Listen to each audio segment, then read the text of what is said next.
Hey, welcome to Guitar Knobs, the guitars, gear, noise, and nonsense podcast, hosted today by these knobs. Tony Dudzik, pick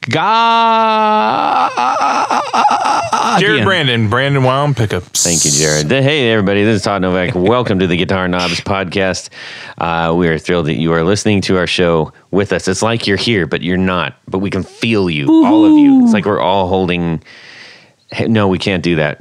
We can't hold hands. No social distancing, we're all please. 6 feet apart from each other in this guitar universe. We're at least 6 feet apart. Yeah. So we've got a very special guest on the line, as per usual, who we're going to introduce in just a quick second. But well, heck, let's just do it right now, real quick. Who's on the line? Hey guys, it's me, Jesse. I'm from rudetech.com. Oh, hey, Jesse from rudetech.com. What are you doing here? Nothing. I'm just going to talk pedals. Yes. He's actually in the back room making hot dogs for all of us. Tony, Tony's having a grounding issue for everybody. Just in case anybody hears anything, if you hear this, like sizzling bacon, it's that his making me hungry. His audio input it has a bad ground, so he's got to put his finger on it or some part of his self on it so that we have a clear it's just signal. My finger. Okay. It's perfectly clear. Todd, what do we do on this show? Well, I was just about to ask you. Tony, what do we do on this show? Well, we like to talk about gear and the people who make this gear, specifically boutique gear. And by gear, do you know what I mean, Todd? Yes. You don't understand. Jared, do you know what I mean? Yeah, man. And I like the one-on-ones. So I don't have to say what it means. No, I'm going to say it anyhow. So we're talking to people who make guitars and amps and pedals and accessories. And occasionally, as Jared so eloquently put, we do a 101 episode. And that means that we talk in depth about a specific thing that bugs us all. We learn stuff. Yeah, but tonight we're not doing that. We're talking to Jesse from Rude Tech, who makes awesome pedals. And thank you. Yeah, we're going to dig into that. For those following along with their mobile phone or computer, where can people find you or see what you're doing right now? Probably the easiest way is my Instagram. Go to rude_tech, RUDE_TECH, and send me a DM or whatever, and we'll talk. Honestly, I'm more responsive there than I am to my email. It's true, isn't it? Right? I mean, yeah. Myself as well. So, gentlemen, we got a couple of announcements real quick I want to get to. We need to thank Rode Mics. Well, that was kind of weak. Do it again. There we go. Right. So we want to thank them for providing us the Rodecaster Pro, which we gave away. It's yummy. Which is, I'm so thrilled about that. What are we recording on if we gave it away? I saw it. Oh, I saw that you gave it away. Yes, and that was a couple weeks ago by the time you're hearing this, but it doesn't matter. I'm still happy about that. And it's going to a good home. And from what I hear, there's going to be a bass podcast coming out. Yeah, I was going to say, the dude's making cool. a podcast for bass only. I'm so stoked on that. Very cool, huh? I'm glad that went to him. Yes, I am too. Because there was like, I don't know, like 400 or so. I don't know. Can't remember how many. I'm just shocked at how many people do it wrong. There's instructions. And and people, I don't know if they get excited and just enter, or they don't think about it, or there were several people that tried to be funny about it and entered like tons of times. But anyways, I digress. We also want to I wanted to start an accordion-only podcast. Yeah, I want to be on that. You could call it Accordion to Tony. Yeah, I mean, how many times can you interview Weird Al, though? Yeah, that's true. Right. That is true. We need to also thank Rode, because that's who we're still talking about. We need to thank them. We are? Yeah, we need to thank them for the Procaster microphones, which are super duper awesome. And we're just really grateful for their support. I also have a patron 4 on the floor from one of our executive producers. Hey, James Pennington sent us his 4 on the floor. He says, right now, it is the Earthquaker Devices Afterneath. Great name for a pedal. The Earthquaker Devices Cloven Hoof. The Idiot Box Effects No Moon, It's a Killer Pedal. No, that's not the whole name. I was just reading. I'm like Ron Burgundy right there. It's just called No Moon. I literally burgundied. I love it. That's exciting. And then last, the Stone Deaf Warp Drive. That sounds like a pretty fun board, man. I know, Todd sure does. Yes, you guys are right. it is. Todd, that sounded great, Todd. We're awesome. Oh, boy. Ladies and gentlemen. I like the fact that there are two of Akron's finest at the leading part of that discussion. Yeah, that's kind of, well, I mean, they make a Two Earthquakers. lot of pedals. They do. They really wonder do. Who might have more pedals at this point? Like, legitimately. Would it be JHS, Earthquaker, or EHX? We know it's not going to be Boss because Boss just has a billion, but yeah. I mean, but in terms of boutique builder, it's up there. And then do you count versions? I don't like think how many you can times count they've versions. redone no, because the Holy EHX Grail. would win that by a mile. I think you have to count like what is it? No versions, just model. Somebody go figure that out. We all have time, so somebody just do it. It can't be me. I don't know. I'm a have any more scientist, and time. I do not want to do that math. Well, that's a very interesting segue. Can you just really briefly tell us, like, what are you a scientist of? Well, I'm an electrical engineer. I built my first guitar pedal when I was a kid at like 12, and it kind of set into motion me learning all about electronics, and then I got my electrical engineering degree, and then yada, yada, yada. I became a rocket scientist, and then quit that to do pedals full time. The end. So you're actually a rocket are you scientist? literally a rocket scientist? Not anymore.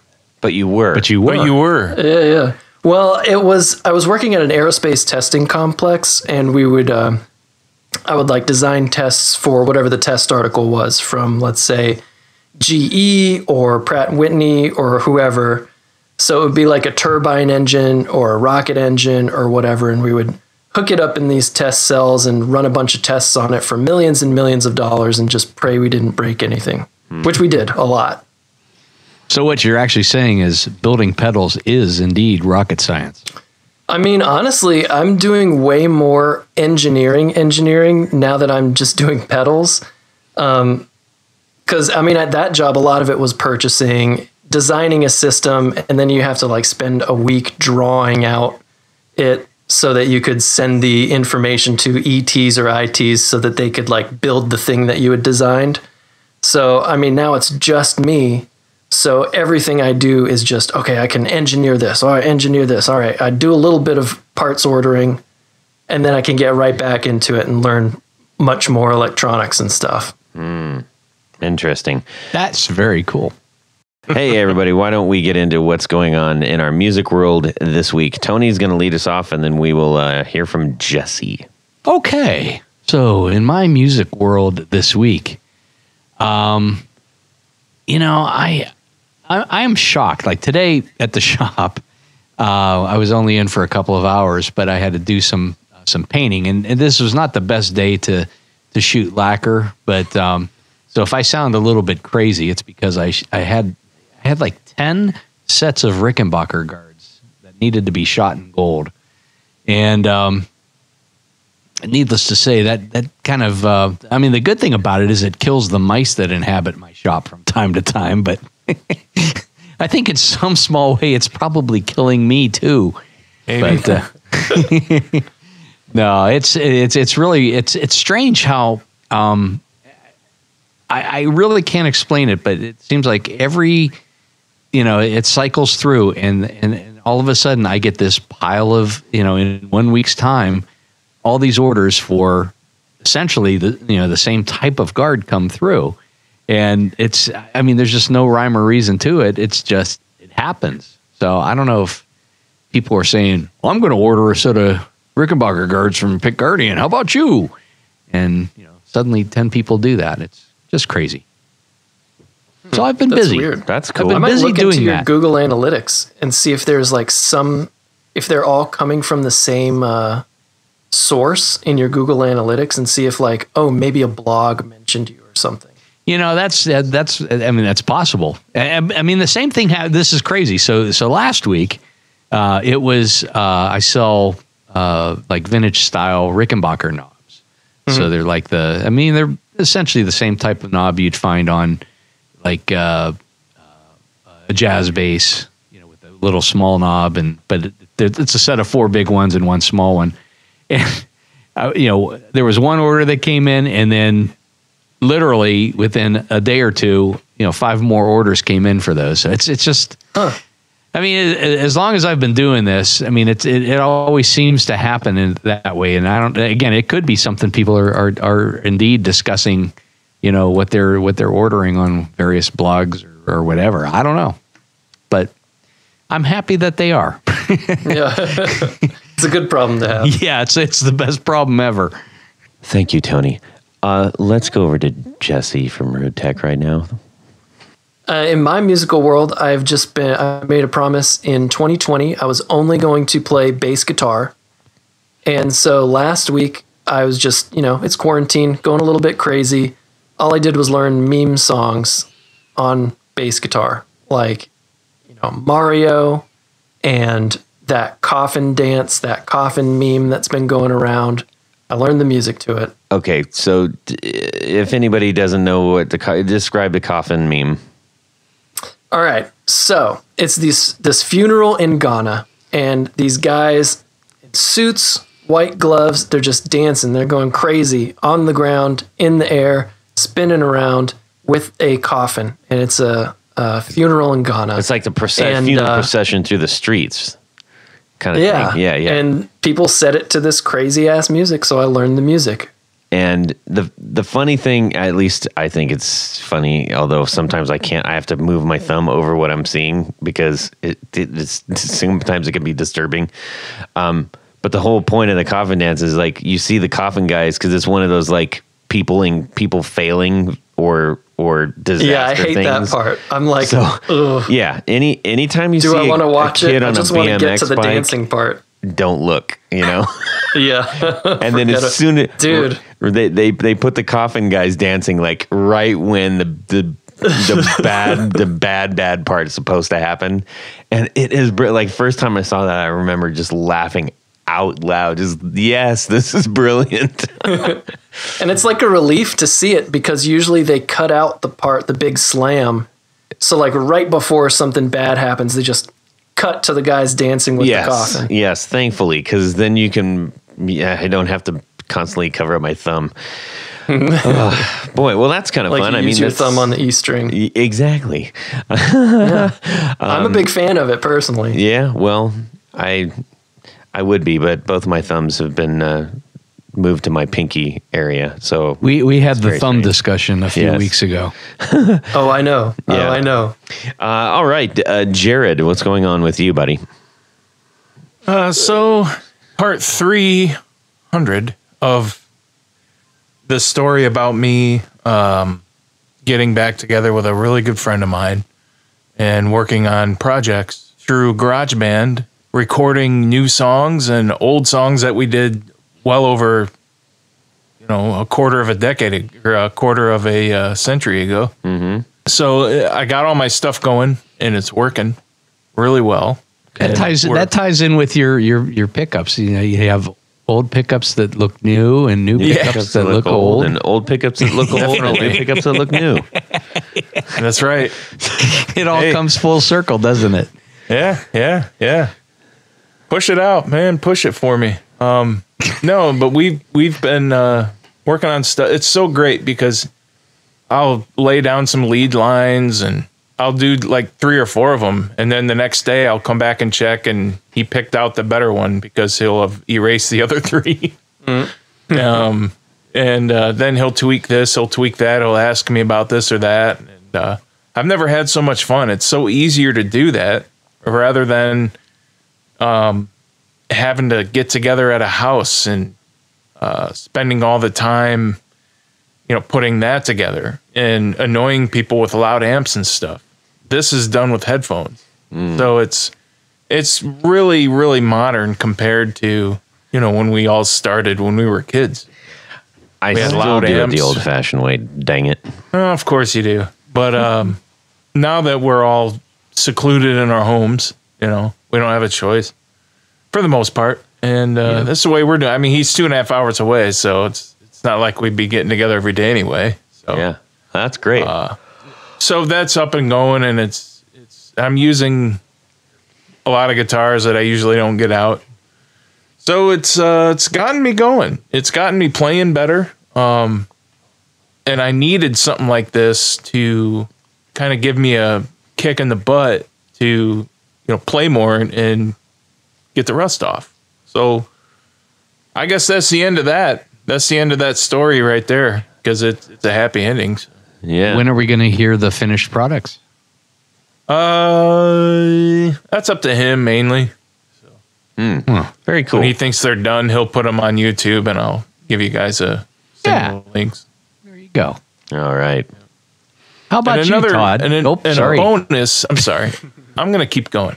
And a bonus, just for nostalgic wise, I got out the old VHS tapes and cassette tapes, and I found a bunch of our stuff that we did, back in the mid 90s.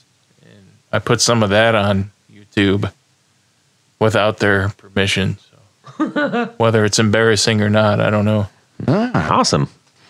Fancy. And everybody can go look at that. How about you, Todd? And laugh. Yeah. I'm just Well, not. Tony, I'm not going to introduce. I'm not going to. No, forget it. You guys Tony's had cue. that's 2 times. I'm listening to you, Tony. I'm not going to even talk anymore. Okay. For me, so one of my absolute favorite bands, I still love listening to is the Smiths, and I followed Johnny Marr on the old Instagram and stuff, and he's been doing something kind of cool, like just playing through some of his songs, and these are like epic, timeless rock songs that just are done by a master. And one of my favorites, which is actually, this is a little known fact, I'm just spilling this on the world right now, my shower song. Okay. I have a shower song. Everybody's got everybody's got a shower song. I've got like 2 or 3 that are in rotation, heavy rotation. Mine for years and years has been Cemetery Gates.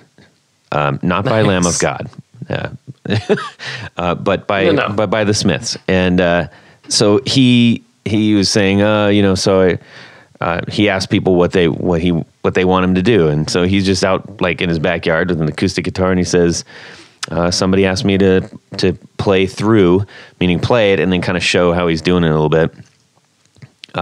Cemetery Gates, and I was just so happy about that. And then so I immediately grabbed my acoustic guitar and I'm like, well, I gotta do this too. And so it was kind of fun, just like I'm playing along with Johnny Marr, and I was like, this is really neat. He's in his backyard, I'm not in his backyard. That would be weird or awesome. Were you in the shower? I was not in the shower, although I it put me back in the shower mentally. But so anyways, but what was really interesting about that particular one is it also made me think that like there are many trackings of him playing that song in the actual song in different positions on the actual fretboard. So he's not just playing, GCD up in the cowboy area over and over again. He's playing it in many different places. Those chords on the neck, and that's kind of some of the magic of what they do, and so that just kind of made me want to go, well, heck, I need to learn. I want to learn more about this and this kind of way of playing. So, anyways, pretty fun.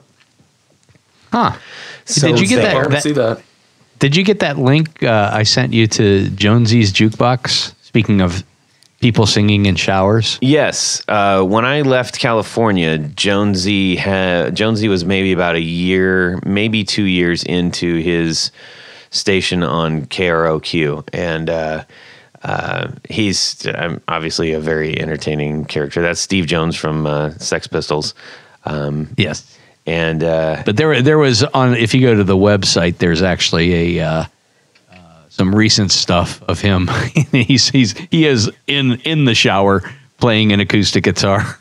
yeah, there's at least a couple where he of does cuts of all that. that stuff, because I guess It's he just great. gets the best tone in there. He's a funny chap, that man. Yes, he is. Anyways, speaking of funny chaps, 1, 2, 1, 2, 3, 4 on the floor. All right, Jesse from Rude Tech. Let's hear your 4 on the floor. Okay, so I love the show, and I really have more fun when people have like a theme to their 4 on the floor. So mine is the pedals that I first became aware of when I was in high school and first like learning that pedals could change my sound, whatever. So the very first pedal that I would choose for my board is the Boss OS2. It's that overdrive distortion. And the reason I'm picking that, you like blend between an overdrive and a distortion signal. And that blew my mind. I was like, what the? It sounds so totally different than just like a DS1 or something like that. But the reason that I first got that pedal from Mars Music, by the way, was because there was this band in Nashville called Silent Friction, and the lead singer, Matt, he had that pedal. So the guitarist in my ska band, he got that pedal too, because that's what Silent Friction played. And I listened to it and I was like, oh my gosh, this is great. And of course I had to run to Mars Music, and that was my very first pedal, Boss OS2. I still play it to this day. Did And you it kinda clear your reminds me- throat right before you said ska? That's required by ska Yes. musicians, right? We're going to have to cut that entire part out, because that's a liability. I can't have anybody knowing that I was in a one of those bands. Yeah. But yeah, it was super dope, and it reminds me of the Empress. Oh my gosh, I'm going to screw this up. What was it called? The multi-drive? Is that right?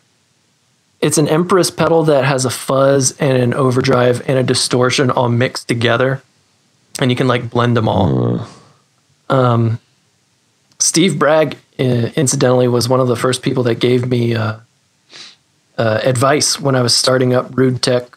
And Oh, wow. I sent him an email out of the blue in like 2011 or something like that. But yeah, he sent me this huge email back giving me all this advice, and I was like, oh my God, he spent way too much time on a guy that he doesn't know from Adam. But yeah, that was super cool. That's awesome. That is one Yeah, right? smart dude. Like, I've met Wow. so many pedal people, and I've never met him. I've only exchanged emails with him. Mm-hmm.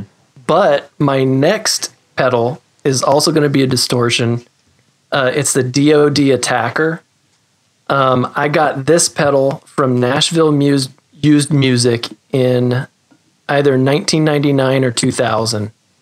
And what I really like about it has like a little onboard compression knob. It's not a fantastic compressor, but when I was playing it, I was like, whoa, I'm way better than I thought I was. Man, I'm really good. This is great. And I didn't know why.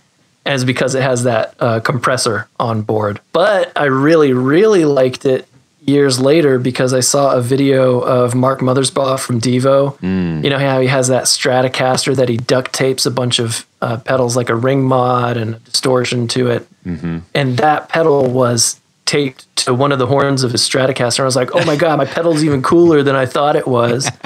I thought it was just some $25 thing that I got from Nashville Used Music, but now I know it's really cool. I don't know if But it doesn't sound great. I don't know if everyone knows this. Sometimes people are surprised to hear this. I don't know if they know it, but Mark Mothersbaugh does from Devo. So he's the guy with the glasses in the Devo. has done all of the Wes Anderson music. I think pretty much all of it. All the music for Tiger King. He did. I didn't isn't know that crazy? Yeah, I did not know that. But yeah, well, between him and Danny Elfman, I think they have right? the No kidding. monopoly on movie soundtracks. Yeah, and they were both fighting for the charts at the same time too. That's pretty cool. Anyways, okay. Yeah, there's an interview of him. He did a Mountain Dew commercial back in like the early 90s and like put a bunch of subliminal messages about how consumerism is destroying America and stuff in a commercial. I love it. And they listened to it and they loved it. And they're like, oh yeah, I hear in the background, buy Mountain Dew, buy Mountain Dew. And I was like, no, that's not what it says at all. But he didn't correct them. Genius. I know, genius. right? So speaking of genius, what do you got for number 3 here? All right, number 3 is a Boss PH2 Super Phaser.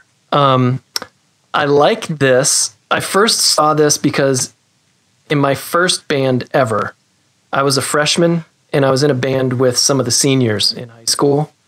And Matt, the dude who was a senior, played this phaser and I was like, holy crap, this is the first effect that I've heard that wasn't like a drive or anything.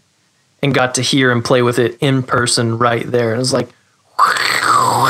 swirling around. I was like, this is blowing my mind. This is bizarre. And it's just a simple phaser. I mean, there's so many pedals now that'll do so much crazier stuff. But I mean, it blew my mind at the time. But I really like that one because it's one of the Boss phasers that's still back analog before they switched it over to digital. And sounds great. Sounds amazing, even today. Phasers are weird number 4 that way. When you were just like, just like, I'm so glad phasers have evolved so that it isn't just, you just turn it on and you're like, well, there's a phaser. Yeah. They have one that Boss did one where it was like a tap for the speed of the phaser. I thought that was pretty cool. I think that was definitely a digital one. Mm-hmm. Awesome. How about number 4? All right, number 4. This one's out of high school, but I used to do repairs for East Side Music here in East Nashville. And I would repair every pedal you could think of. And I remember just noticing some of them were like, man, why would you ever build a pedal this way? It's going to break when you, say, solder the foot switch directly to the PCB and then have the pots mounted to the face of the pedal. It's going to flex slightly over and over and break eventually. My pedal is the Diamond Memory Lane, and that thing is built like a tank. I opened it up and I was like, oh my God, this is designed to never break, ever. Like if I saw a real beat up, scratched up memory lane on reverb, let's say, and somebody was like, yeah, man, I don't even know if it works. Haven't plugged it in. It's really trashed, offer what you want. I would, offer anything in a heartbeat just because I know for a fact that pedal is going to play. And I try to design my pedals nowadays to be, super hardened and super, super rugged. And I take a lot of cues from just opening up that first memory lane, being like, oh, people can make really smart design decisions. I really like this. That's awesome. That's good to have a good inspiration like that. Yeah, I don't think I've ever heard of that one before. Dude, it's great. I think it was, don't quote me on this, but I think it was the first delay to have tap tempo. Oh, okay. I didn't know that either. I mean, I know Diamond makes a heck of a compressor. I mean, they're big time famous for that one. We talked to them at NAMM, and they said, "Yeah, we'll come on the show." Crickets, hello, Diamond, call us back. So I was so impressed by it. Well, awesome, man. That sounds like a really cool group of pedals. I like that. Yeah, got a little drive, got a little modulation, got a little delay. Mm-hmm. Very good. Very good indeed. All right. Before we jump into the interview, I just wanted to give a big fat shout out to our pal John Fintel. You've heard us talk about him before. We're going to keep talking about him because we're using his studio, and we want to give props over there. So, how's John doing these days? John is hanging in there by a thread, if I'm perfectly honest. The music industry, as we discussed with Drew this last episode, has hit him pretty hard too. So, but he's some of the stuff that's keeping him afloat is what he does on in addition to recording bands and stuff. Anyway, so he does a heck of a job at recording, engineering, mixing, mastering your type of music, which is guitar type of music, because you're listening to a guitar podcast. That's how I know that. I'm not just reading your mind. He's a guitar player himself, and he is super, super into tone and has worked wonders with many bands, including my own. And you can find him at johnfintel.com, Jon Fintel.com, and at Relay Recording. So, thanks, John. Now, Jesse from Rude Tech, now, how did you come up with this name, Rude Tech? So, I was... my last name is Rue. Don't tell anybody, okay? Mm-hmm. But nobody can spell it. And I think it's Welsh, or I have no idea, whatever. Mm-hmm. And I also was working at this aerospace testing complex at the time as a rocket scientist. And they were very adamant that you don't moonlight. And I wasn't like, we were on 13-hour test schedules going from like 3 a.m. to 3 p.m. Wow. And yeah, it was crazy. So, of course, they didn't want you having a job outside of your normal job because, that could violate OSHA guidelines or whatever. But, I wasn't staying up into the wee hours of the night soldering pedals and stuff. I was just, talking on forums or, it's Nashville. So, like a session musician would say he wanted a clone of a certain pedal, but with a certain feature. So, like, I wasn't spending a ton of time on it. But I called it RUDE because, let's all be fair, the 90s happened and we all agreed that ska was the greatest music of all time. That's done. Specials are still one of my absolute all-time favorite. I know they happened to just before that, but that's okay. Yeah. I watched a documentary. It was like a Trojan Records documentary of the Specials talking about how so good, like Ghost Town and how they're just breaking up when Ghost Town was happening. Yeah. But yeah, so that's Rude Tech. I didn't want my last name to show up because I got a really unique last name. I don't want anybody to Google me and find out that I was moonlighting. How do you actually spell your last name in Welsh? I'm curious here. It's probably with a bunch of runes. I don't know. Interesting. It's spelled RHEW in English, but it's probably just scratchings on a clay tablet is how you truly spell it. I don't know. I see. Pronounced Charday. Okay. Got it.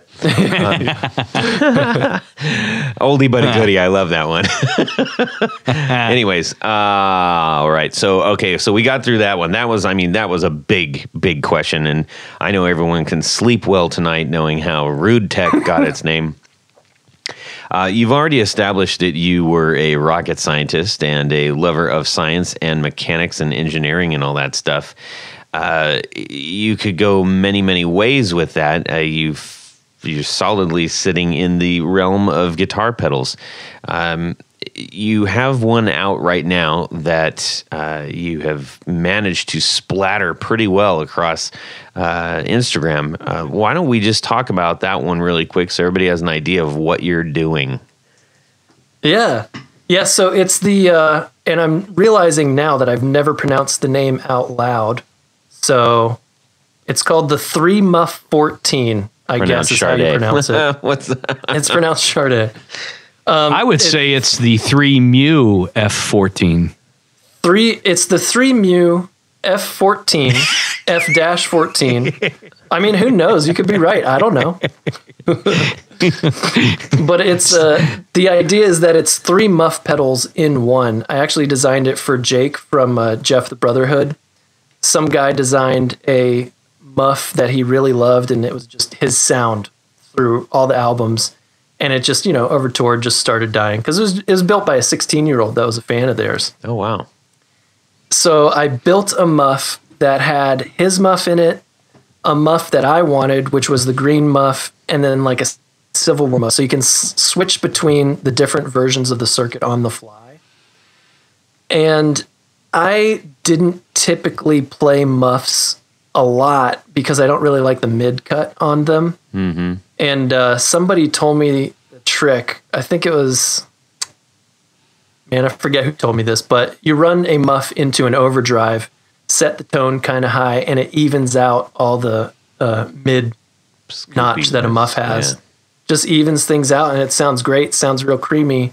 So I built a creamy. I hate it when people talk about their tone. Oh, it's real creamy. It's real smooth. It's got a little crunch to it. It's got a little crackle. I don't know. But I built in a overdrive. Yeah, crispy.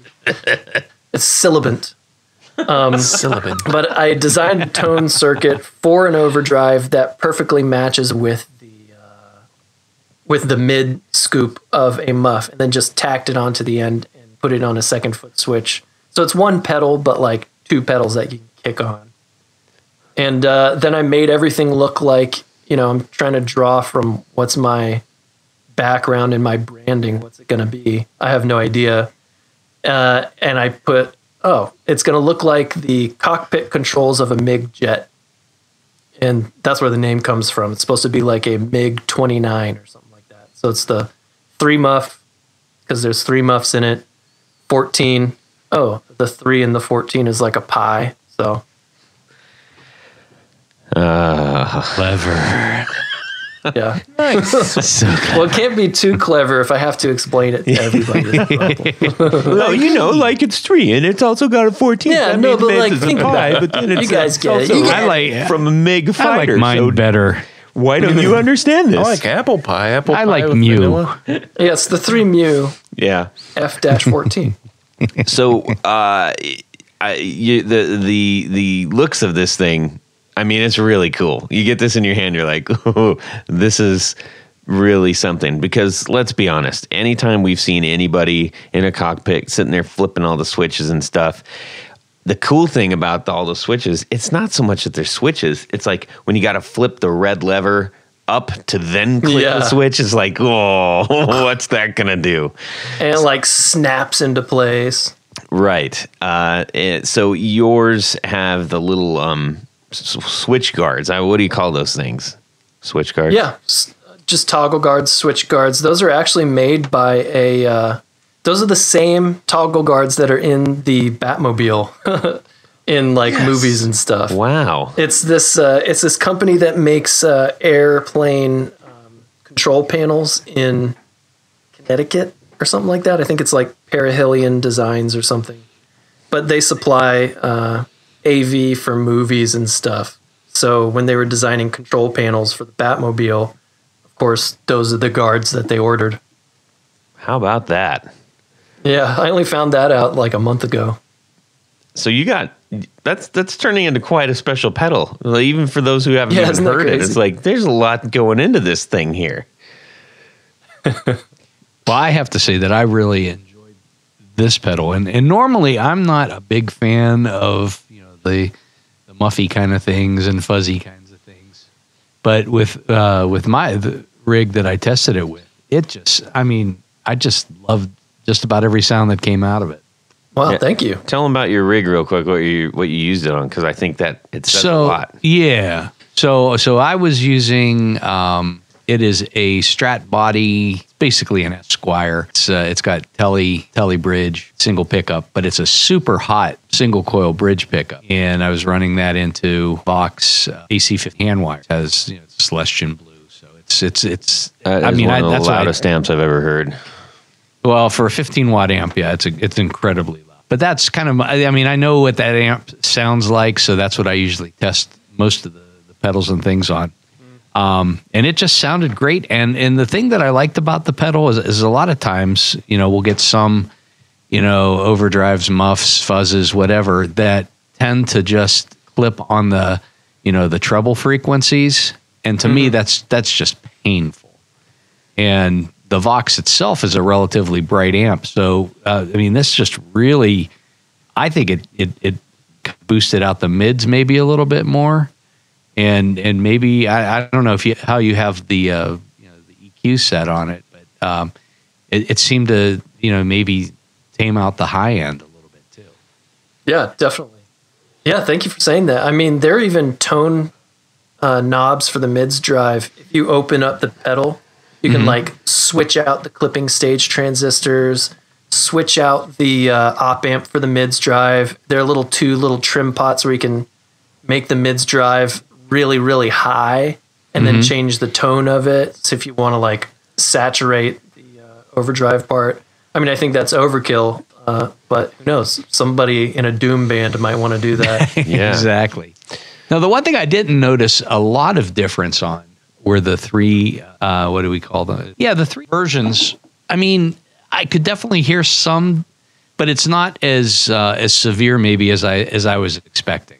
Yeah, it was the black version, I think, is a little tighter, if I had to describe it. It's like the 90s black New York muff kind of one. And then the Civil War one, I think it has a little bit better bass response. And the green one has just very slightly higher output on the very last stage. Okay. Yeah, they're really subtle differences, though. But sometimes, I want to sound like David Gilmour right now, so I'm going to switch to Civil War mode or something like that. Or I want to sound like Sleep. We're talking about stoner metal or something. So I'm going to switch it to the green mode. I think what you're running it into as well, that's something that I experienced, switching them around and skipping. So if I have one overdrive that comes after that, and I'm on Civil War, but I turn that overdrive off and I let it go to another one, it sounds very different. Also because it's going into a totally different pedal, being able to switch that up front provides so many awesome combinations. Well, fortunately, you can tell these ones apart. They're not that close as to you have to be a cork sniffer to understand this. Now, Tony, I thought that you told me also that you ran it through your Moz. Is that? No, that was the gentleman pedal. Oh, that I was running through because I couldn't get my Vox to clip enough to test that one out. Gotcha. So I did not try this one through the other amp because I was happy with the way it sounded in the Vox. Yeah. Cool. Now, so that one has got you going right now. I'm assuming that's keeping you pretty busy. Yeah, that's kind of my. I've been doing Rude Tech for a long time, but it was all. I had the Chorus for a really long time. That was my first mass-produced pedal. Everything else, I'm here in Nashville, was like a one-off thing for a session musician or a particular studio. I've got two signals that I need to mix in a certain way, and I just do one-off design. Mm-hmm. The 3 Muff is kind of like a brand relaunch for me. So I was, getting more into mass producing products, and I was going to release some stuff at Summer NAMM, but now that's not happening. Nope.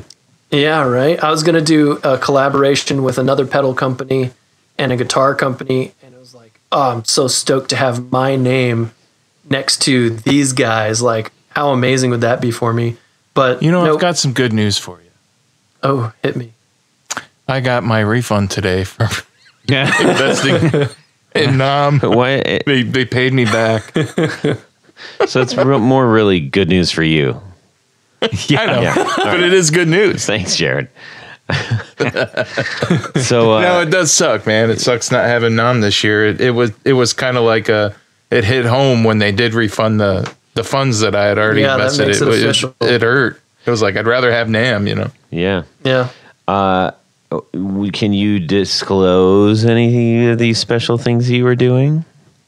You No, don't have to, but that's okay. Yeah. It might happen someday, but I was planning to release a couple new pedals, and I'll probably just do it as soon as they're done. So again, I mean, if you want to find out about those, Instagram, Rude Tech is my Instagram, Rude_Tech. But I'll probably, as soon as they're ready to go, I'll probably be like, all right, we've got 1 week countdown before it's launched. So Gotcha. not as fun as having people are a on it booth. now. They're on Instagram now more than ever.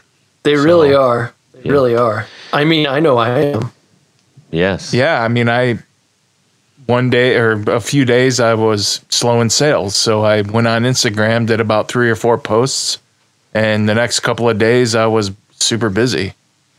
Yeah, Instagram has been the best marketing for me. Like I used to pay, in my previous life, I was a e-commerce consultant for businesses. It was my most recent job. And like I would help them choose where they're going to put their ad spend. All right, what pop-ups are you going to put on your site so you make the ad spend go as far as possible so these people aren't just hitting the site and then disappearing forever? How are you going to retarget them? And I was doing all that stuff through Facebook, spending like $900 a month. And now every post on Instagram is totally free, and it works so much better. Yeah. Oh, yes. Now, I said goodbye to Facebook a long time ago. Yeah. I mean, it's safe to say, I'm just going to go ahead and say this. I don't know if it's true or not, so whatever. But I don't know if we would be in the state of boutique bliss that we would right now if it wasn't for Instagram. I mean, honestly, Yeah. I don't know how else we'd find out about all these, the people like you. You can't. It just doesn't come up if you are on those other platforms back then. I think we all need to tip the hat to our pals who made up the Instagram. But Yep. Yeah. so you still are making, though. You have the Ain't Afraid Fuzz and the Proto Chorus. You're still making those, right? Yeah. No, the chorus I discontinued. That was actually part of. I will announce the next product that I was going to do. So I haven't told anybody about this, but I'm redesigning my chorus, and I was going to have a new chorus relaunch. Probably do like a metal faceplate on it to keep the brand aesthetic going, and that was going to be my big launch at NAMM. But now it'll just, as soon as it's done, I'm just going to launch it. Awesome. But yeah, I was going to relaunch the chorus. The Ain't Afraid Fuzz is actually a charity pedal that I do. I had a friend who had cervical cancer, and she started Oh my gosh. little charity, and it they sold t-shirts, they did special shows and stuff, and it raised a bunch of money for it's youth empowerment through arts and humanities, and they teach kids camps every summer, so kids from like 7 to 17, and the first week they'll do an all girls one, and they'll go to different cities, and the next week they'll do a teens one, and this is the kids learning for the first time about rock and roll. Maybe they've never picked up an instrument before. And it's cool to see because like they experiment with makeup and dressing weird, and like this is their week to be a rock star. It's super cool. Wow, that's awesome. But yeah, Jesse and I were camp counselors at those camps.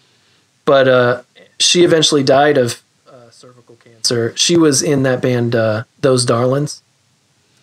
And her mom actually, like a year later, picked the charity up and started doing a bunch of crazy things with it. And now we're raising a ton of funds for cervical cancer awareness, and partnering with Vanderbilt to teach classes, and raising money for youth music education stuff.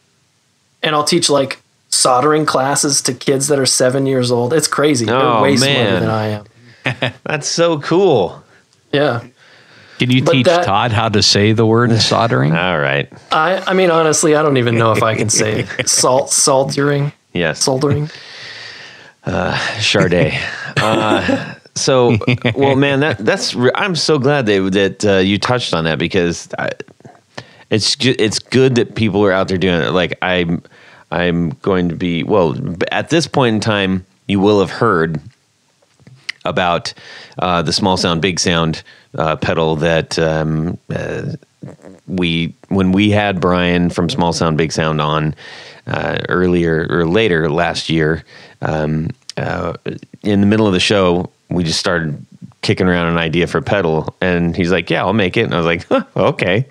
Well, I finally got it. It showed up. Like, as I'm recording this right now, it showed up like 10 minutes before we got on. And I was like out of my mind excited. And he's like a large portion of what he's doing is going to charity. And I'm always so impressed at our community, the guitar world community, at how instantly we are there to support other people. When Mike Trombley, our friend from Native Audio, got in his like horrible car accident, I mean, instantly it was like, boom, there's a fund to help out Mike Trombley. When the Australian fires happened, boom. I mean, they raised a whole bunch of money, like a ton of money for that. And causes all over the place that are needed to help the people in our community and others. So it's just really exciting to hear that kind of stuff. So thank you for doing that, man. Yeah, definitely.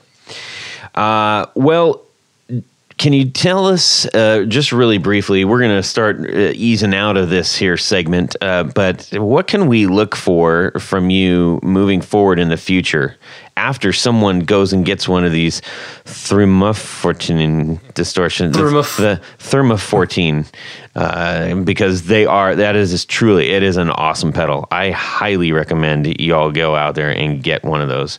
And after they do, what else can they maybe give us a little hint of what's coming beside your chorus? So my background is in digital design and programming, and all my past jobs have been, like with the rocket scientist job, is more like signal clarity and things like that. So I really like focusing on modulation effects. So expect a lot of those from me.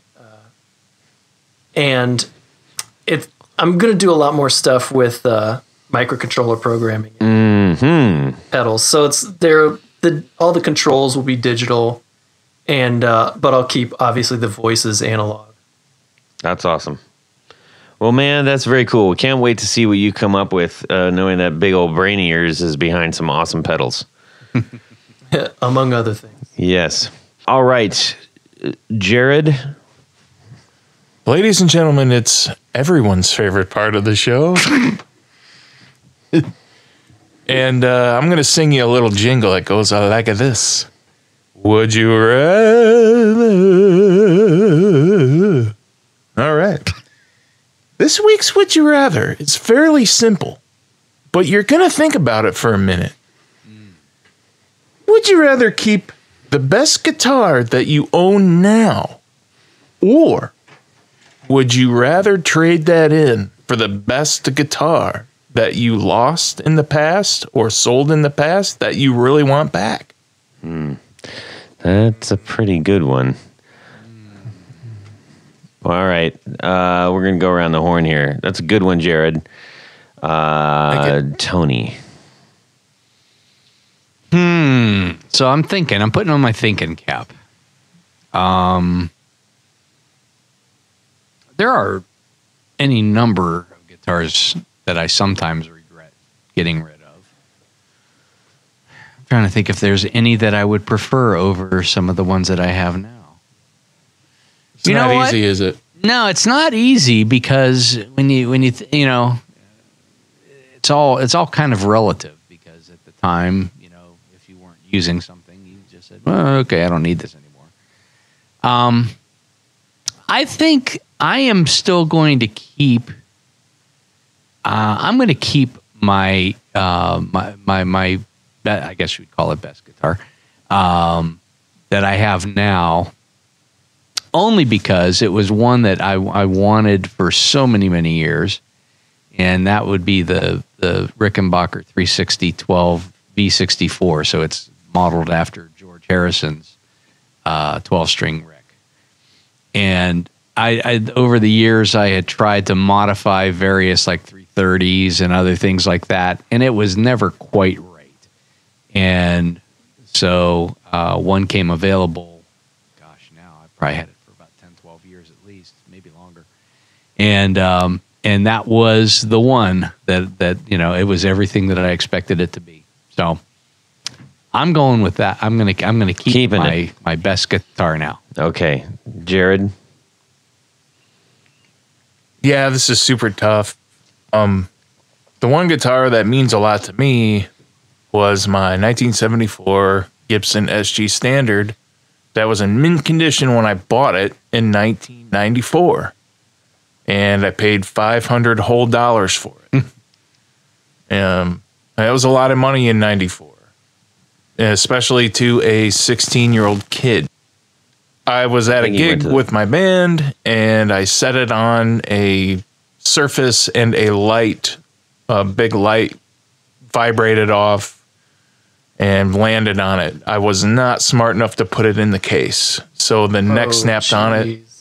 It happened at the coffee shop that there were 3 bands playing at. We were headlining, and they had insurance companies, so they said, hey, you can turn this into the insurance. And I said, okay. So I gave the guitar to the insurance company, and they wrote me a check for $500. Whoa. And now the same guitar in mint condition, not broken, goes for about $3,000 to $4,000, maybe $2,000 to $3,000, somewhere in there. But after all that being said, I'm keeping my 62 SG ebony block because that one's a lot more rare. Yeah, I'm keeping that one. You just wanted to talk about your other guitar, goofball. I did. Well, no, I had to think it through. But the one I have now, the 62 ebony block, I'm keeping that. I can't get rid of that. No, they're very rare. Yes. All right, Jesse, how about you? All right, so I'm glad I didn't go first because I've been thinking about my answer this whole time, and I'm still not 100% sure I've got the right answer. But my guitar now, my best guitar now, is a Charvel SoCal, the one with the pick guard on the front. Nice. Yeah. Yeah, I like it a lot. I really wanted a, what do you call that, variable radius neck or whatever. Mm-hmm. I don't know, whatever. But there was my first guitar that I ever got that wasn't like my Squire little practice Stratocaster. It was a black Stratocaster made in Mexico from 1997, I think. Nice. I know. I was like, oh, it's made in Mexico. It's not the American one. It's cheap. I think it was $239. And I was like, oh, it's just the Mexican one, whatever. Put a few stickers on it that I really liked. They are. Yeah, exactly. If I could find a Stratocaster made in Mexico in the 90s now, I'd be like, oh my God, I love it. I want it. Give it to me. But also the combination, it had a few stickers on it, like Aquabat stickers and like some weird like waste management stickers that I had found and put on there. I was like, man, if I could find that guitar again, would I trade my Charvel for it? I think I would. I think I'd go the guitar I lost. Yeah. All right. Well, I don't blame you. How about you, Todd? Well, the only one that I ever had that was, I guess, worth much at all was a Gibson Les Paul Studio, which... the only reason I'm even thinking about this is because my friend also has a Gibson Les Paul Studio, and we showed up to kind of jam together after he was in a band for a while. I was in a band for a while. I'm like, hey, let's see if we can do something. And he pulls his out. I didn't even know that he had this, and he grabs the case, pulls it out, and it's the exact same color. It's the exact same guitar. I was like, wait, what? And he said, dude, let's check the numbers. They're consecutive numbers. Whoa, that's cool. Dude, what? Yeah. Consecutive numbers. Did you buy it from the same place or something? No, I bought mine used. He bought his used. Whoa. Yeah, that's random. In the same city? We lived in the same city. I don't remember where he got his, but I mean, it was just random. But What are the That's chances so of that weird. happening, though? zero Slim chance. to none. Yes. Well, 0.00001. So my consideration here was like, okay, do I get that back to give up one of mine? And no, I can't. I got to stick with my.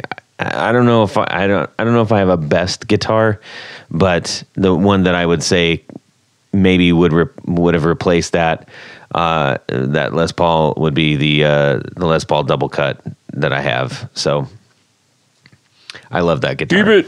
Yep. So I'm keeping mine. Keeping I'm it. keeping. Are we all keeping keeping ours? it. Everybody's No, keeping I went theirs. for my one I lost. You went for the one you lost. That's right. Okay. Yeah, I went for that one. Good. Well, maybe in a long time after I have some more guitars, because I don't have that many to be able to look in the past. But yeah, that was a good one. Anyways, it's good hearing your stories, you guys. All right, Tony Baloney. I am. We got a couple people to thank. Every week we thank them, and they are our executive producers. That's right.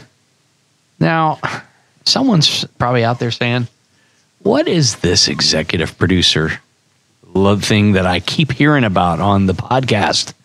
It's driving me nuts. I need to know how to become one. Yep. Here's what you do. You go over to patreon.com/The Guitar Knobs. That's right. Check out the various levels in which you can participate and become a patron of this very podcast. You get great stuff. There's t-shirts and barefoot buttons and picks and stickers and keychains and giveaways. Oh, don't forget Big juicy giveaways. Oh my goodness. What was that big giveaway we just had, Todd? A Roadcaster Pro. A Roadcaster Pro. So there you go. Check it out. Perfect.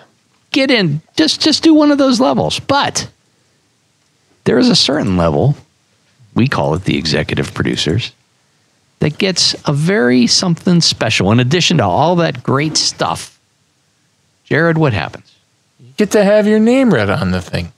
Yes, it's read, not written, as That's we right. discussed this a week or two ago.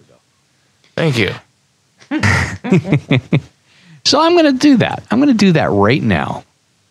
So a very big thanks to these executive producers, Mr. Tom Barazin, Martin Cliff, John Daly, Chris Kearney, Darren Gregory, Doug Christ, Michael Van Zant, Ken Sayers, Brian Robison, Michael Senchuk, Stefan Lamb, Johnny Knowles, Anthony Lathrop, John Englund, Tyler Bray, Brad Partridge, Chris Heidel, John Esterly, Tim Novak, Doug Gann, Justin Jones, Brett Alexander, James White, Matt Hart, James Pennington, Adam Johnson, Mark Garten, and Steve Keys. Liam Martin from Bilgola Guitars. Oh, but wait. I almost forgot. There is there's more?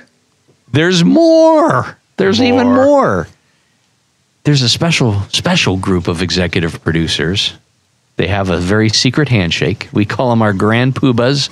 They have fezzes that they wear while listening to the podcast. It's a requirement. Those would be Jonathan Jerusik, Corey Nigro, David Kaminga, Cody Lane, Cody Foster, and Tommy Manasco. Thank you to each and every one of you guys. We really appreciate it. And if I didn't read your name and you participate on Patreon, we thank you as well. And love Yes. Thank you so very much at every level. And also, thank you for your patience in things going out. I've got a handful of reward packages that need to get out, and I am hoping to do so. So, apologies for the late sauce on that, but I promise all the goodies are coming. I swears it. Jesse, where can people find you and Rude Tech? Yes, dog. Well, go to rudetech.com and definitely hit me up on Instagram, rude, RUDE _tech, TECH. And, send me a message, say hi, I don't care. And if you check out, you've made it this far. Come on, I got to give you something. If you check out at rudetech.com and use the code KNOBS, KNOBS, I'll give you 10% off. So Nice. I don't know why you've listened to me ramble this long, but you did it. I can't let you go away empty-handed. I think they were waiting for me to do my announcements. I think that's why they waited that long. No, waiting is the key part. That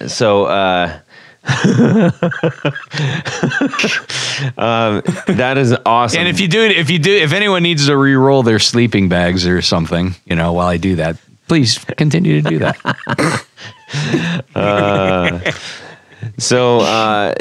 Thank you so much, Jesse, for that generous offer. Everybody make sure you get to rudetech.com, okay?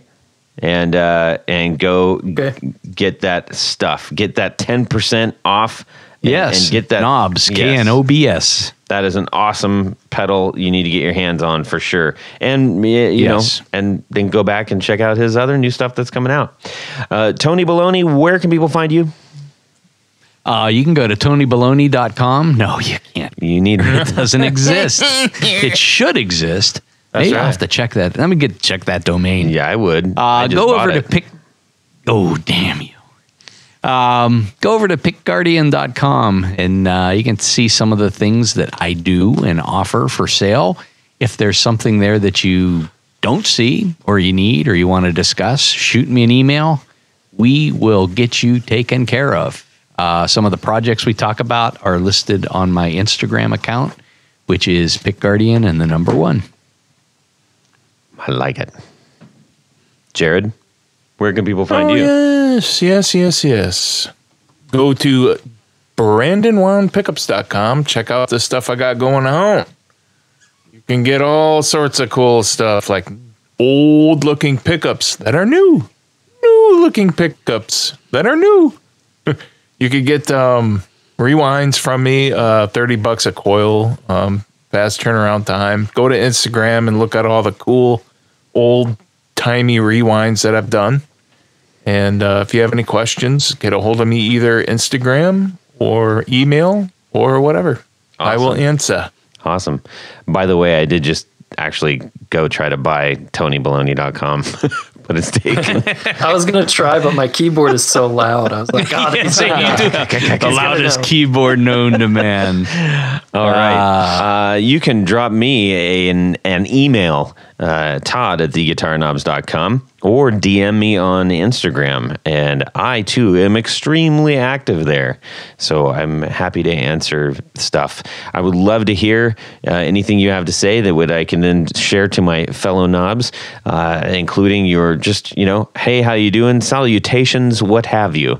And also your would you rathers. We're running a little light on the would you rathers, guys. I know you have them, so just send them, okay? Send them, please. We want to thank Jesse from Rude Tech for hanging out with us, and door is always open to you now, my friend. And we look forward to hearing about what you're producing in the near future. So thank you for joining us. Thank you so much for having me. I love the show. Yeah. Awesome, great. We love it. It was good. We had a lot of fun doing this one. We did. Yep. And playing your pedal. Awesome pedal. So, hey, everybody, have a great guitar week and subscribe. Yeah. Perfect. It's going to be a big disappointment. Way to sell it. Put a wire on it and then tape the wire to your finger. No, not Chicago. What? Chicago? Tony's bringing the sizzle. Welcome to Chicago. I had to learn that on the trumpet. Well, yeah, that's Tony. Hey, Tony. I'm Jesse. When you sing the 80s garbage, sure. I'm talking early 70s. Terry Cat. Shut it, Tony. Can you adjust your input there, brother? And that's just what's his name alone. That's his solo career. You're dreaming. You've been dreaming now. All right. Check. Sibilance. How am I now? That's better. Uh, All right. That was Karate Kid 2, baby.